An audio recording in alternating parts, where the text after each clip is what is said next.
So কি guys, ভাবনায় পড়ে গেল অর্পিতা কথায় চলে গেছে।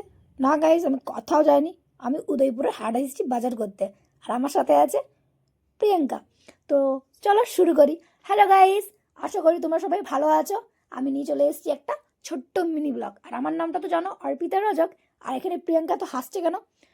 প্রিয়াঙ্কা বলছে আমি কোনোদিনও এরকম হাট আসিনি, ওদেরই গ্রাম কিন্তু ও আসেনি কোনোদিনও, আমি এসেছি। তো আমি এখন বসে গেছি তোমার গাজর নিতে, গাজর কা হালুয়া হবে। তো চলো ওই ব্লগটা না পরে দিব, মানে হবে তখন দিব। তো যাই হোক, আমি ওকে দেখাচ্ছিলাম কি তুই খাবি নাকি, ও বলছে না আমি খাবো না। ও তারপর চলে এসেছি টমেটো নিতে। টমেটো নেওয়ার পর হয়ে গেল বাঁধাকপি। বাঁধাকপি নিতে যাই কি হলো কি, আমি কনফিউজ হয়ে গেছি, কোনটা নিব কোনটা নেই। এমনি করে করে দেখছি কোনটা ভারী আছে, এমনকি কোনটা ওজনে বেশি আছে। যাই হোক, একটা যে কোনো নিয়ে এলাম। তারপর চলে গেলাম লঙ্কা এবং আদা রসুনের দোকান।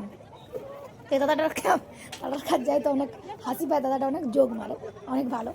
তারপর লঙ্কাগুলো দেখে তো আমার মাথাটা ঘুর ঘুর ঘুর ঘুর করতে লাগলো, কারণ আমি একদমই ঝাল খাইনি। আর আমি নিয়ে নিয়েছি। আর এইখানে আমি জানি না কি ভিডিওটা অন করেছে, এমন কি বানাইছে, তার পরে করে দেখছি আমি। এই দেখো, সাইকেলে বার করার টাইমে। তারপর পেট পূজা তো করতেই হবে, তাই না? চলে এসেছি পাপড়ি চাট খেতে। পাপড়ি চাটের গন্ধটা মানে শুনেই আমাদের জিভে জল চলে আসে। তোমাদের কাঁধে কাঁধে জল এলো? প্লিজ কমেন্ট করবে। চলে এসেছি এগরোল এমনকি ভেজিটেবল চপ নিতে আমার মায়ের জন্যে। তারপর চলে এলাম না, যাচ্ছি ঘরের রওনা দিলাম। প্রিয়াঙ্কা ভিডিওটা বানাচ্ছিল। যাই হোক, প্রিয়াঙ্কা আমার অনেক হেল্প করেছে, আমার ভিডিওগুলো বানিয়ে দিয়েছে ও, তাই জন্য থ্যাংক ইউ বেবি। তো যাই হোক, ওকে ঘর থেকে দিয়ে দিলাম, আমাদের ঘরকে আসছিলাম। তো গাইস, এখানে ভিডিওটা শেষ করি।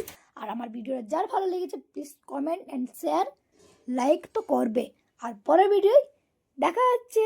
Bye bye.